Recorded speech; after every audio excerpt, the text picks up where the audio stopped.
Police की गिरफ्तारियां, जुर्म के खिलाफ ऑपरेशन कारकर्दगी। अब देखेंगे मिशन न्यूज़ पर।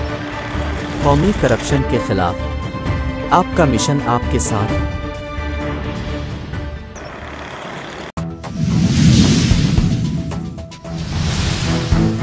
जिला किमाड़ी थाना पाक कॉलोनी पुलिस की कामयाब कार्रवाइयां, मुनशियात फरोशी व मोटरसाइकिल लिफ्टिंग में मुलव्वस 3 मुल्जिमान गिरफ्तार। एसएसपी किमाड़ी आरिफ असलम राव के मुताबिक पहली कार्रवाई में फरीद, माजिद, फहद और मोहम्मद अहसन नामी मुनशियात फरोश मुल्जिमान को गिरफ्तार करके कब्जा से 108 ग्राम किंदानिया मुनशियात बरामद की गई, जबकि दूसरी कार्रवाई में मोटरसाइकिल लिफ्टिंग में मुलव्वस रब नवाज नामी मुल्जिम को गिरफ्तार करके कब्जा से मसरूका मोटरसाइकिल बरामद की। मुल्जिमान को एसपी साइड डिवीजन आतिफ अमीर की निगरानी में एसएचओ थाना पाक colony sub inspector Mukhtiar Penur ने स्टाफ के हमरा कार्रवाइयां करते हुए गिरफ्तार किया। मुल्जिमान के खिलाफ मुकदमात दर्ज करके मजीद तफ्तीश की जा रही है।